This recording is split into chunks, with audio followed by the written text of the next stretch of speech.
hangtod karon nagsigi pa og hinisgutay, nagsigi pa og analyze ang atong katawhan, labi na gid ang mga political analysts sa nahitabong midterm elections o naagyoy mga panaway, naasay mga pagdaig. Og tungod ni kay kanimanggong eleksyon, mao ni ang panahon nga magpaila ang kandidato sa katawhan o buot nila nga sila maoy ituboy aron palingkuron sa mga lingkuranan sa inkutisyon gahom nga tawhanon dinhis kalibutan. Pero dili gud unta na gahom kung dili obligasyon. Mao bitang gitawag nag-office, opisina kay lugar na nga gitawag og buhatan diin ka magtrabaho. Pero lahi man ang panghuna-huna sa mga naglingkod kasagaran, ang ilang gitan-aw ana gahom, authority. Ana, mao nang gailog ang uban ana, daghan ang nag-ilog, mugasto og milyon-milyon, bilyon-bilyon para lang maangkon ang maong lingkuranan. Pero sa kang Kristo, ang paagi aron makalingkod tag lingkuranan or makadawat ta og gahom og authority nga ang mga tao muyukbo nato, lahi ang iyang pamaagi. Sa tan-aw nako kung mao ni atong sundon, wa gyud gasto. Way gasto. Unsa may iyang giingon, mahigugma ra gyud ta niya. Kana ra gyud, mahigugma ta sa Ginoo. Nya inig higugma nato sa Ginoo, matud pa niya, ako mopuyo diha nimo, nya ang ako sang amahan mopuyo diha nimo, ang Espiritu Santo mokunsad sa diha nimo. Sa ato pa ang Ginoo mopuyo nato. So nanatay gahom, nanatay authority, naapagid tay kalipay, kalinaw og kabalaan. Kani karong nangapili, kanang nakalingkod, nananay gahom. Pero di ko motoo nga silang tanan malinawon. Nge, pangutan-an ninyo karon ang nakadaog, malinawon. Ha? Malinawon pa na, nga sigihan na sad kag batikos aning mga publiko. Sigihan ka, labi na ay social media, gamay lang nimong lihok, tuan na, gipikhan na ka. Rabi nag mga naasag kay buhaton, nga murag para ragis imong kaugalingon, basta. Niya dayon ra ba sila kasuko? Mao bitaw to ipatawag dayon ang mga vloggers ana, ipangkontempt, hadlokon, ipapriso ana. Normal man na kay ning lingkod man kadihas publiko. Para nako pare, nagwali ko dinis publiko. Ang di ko mudawat og mga pagsaway na imudayeg, nasa mo saway kay public image man. Pero di ko ganahag public image, sabi di, magminyo akus madre, mangluklok mi dito suok, way manghilabot na mo. Anya kay magpari man, unyag sawayon, dayog yaw-yaw, nganong inyo kong sawayon. Mausad na, gikan sa konsihals barangay, abisan gani ka na mga BHW, mga barangay tanod, maglingkod-lingkod yas barangay, makatilaw yung kag istorya. No, muna, ang kalinaw wa diha, ang kalipay wa sa diha. Gawas lang kung ang maong opisyal sa gobyerno or opisyal sa simbahan nahigugmas Ginoo. Gi ko na belingay mong tupan. Ing na nahigugma kas Ginoo. Ing na no. Higugmas Ginoo. Higugma? Wa mangi mulingi ang uban. Ug unsa may mga timailhan nga nahigugma tas Ginoo, gisulti sad ni Hesus ang pinakauna gyud nga timaan sa nahigugma niya, matod pa niya dire.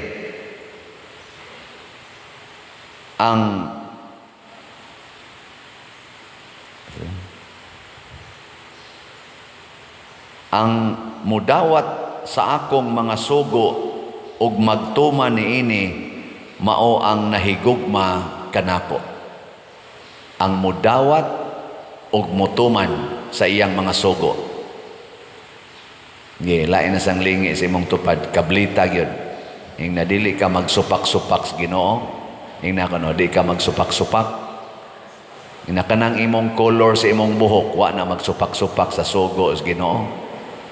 Kanang pormas imong kilay karon, wa na magsupak-supak sa sugo sa Ginoo. Nagtuma na. Kanang color sa imong naong, nagtuma na sa pulong sa Ginoo. Kanarong imong kural sa imong balay, nagtuma na sa sugo sa Ginoo.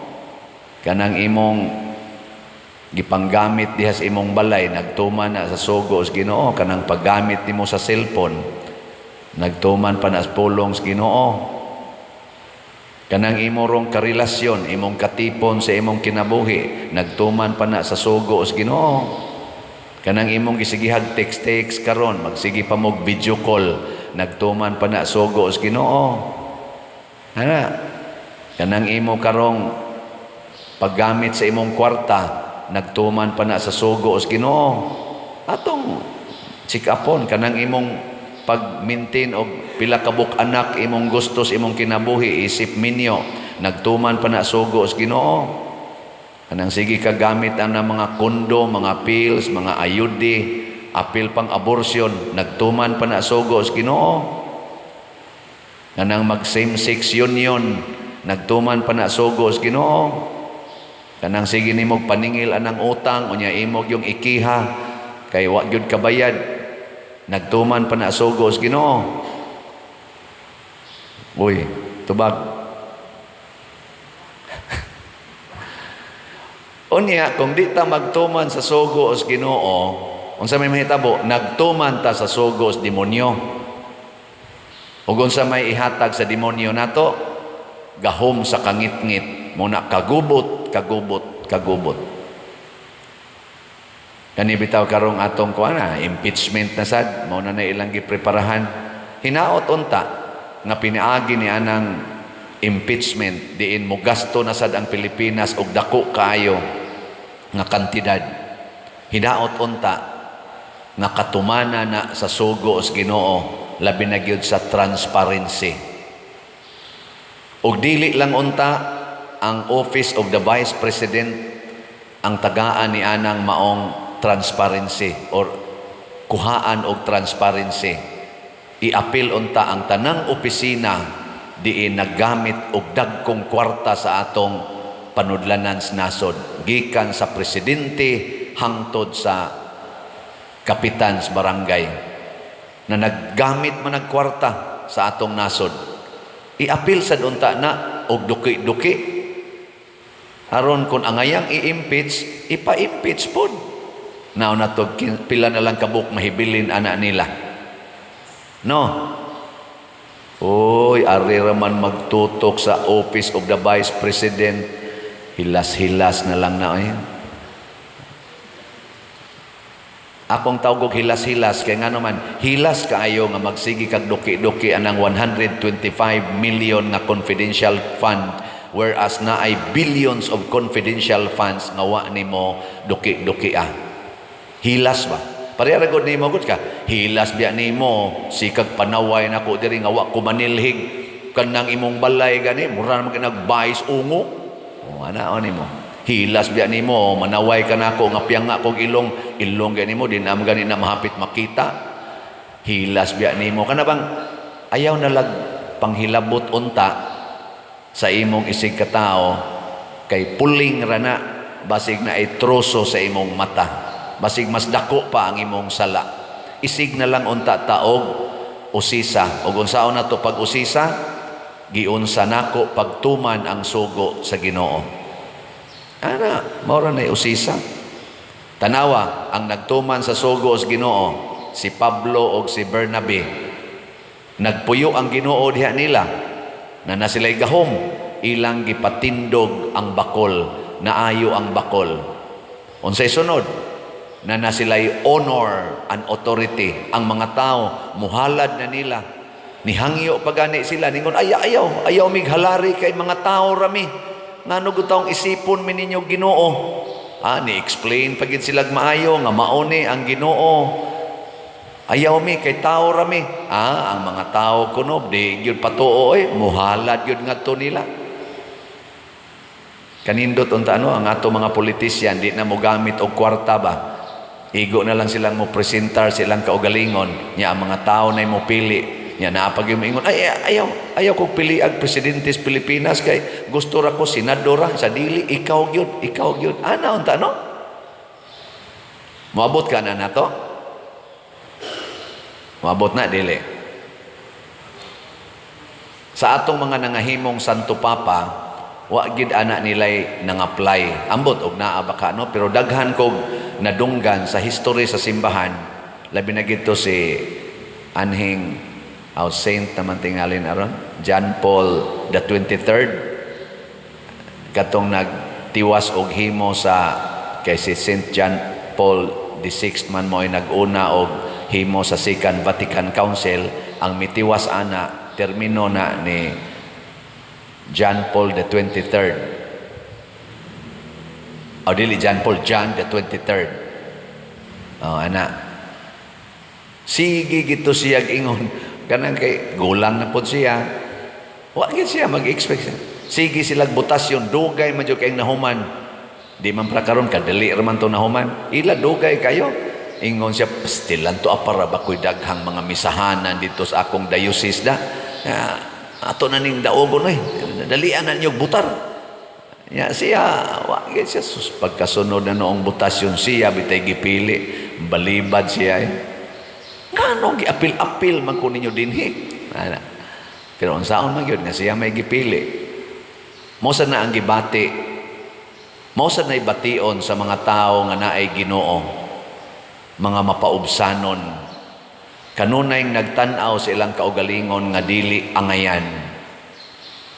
Pero kaning ato karong mga kasagaran sa na naglingkod sa atong nasod, feeling kay nila angayan sila. Feeling gyud kay nila nga angayan gid sila.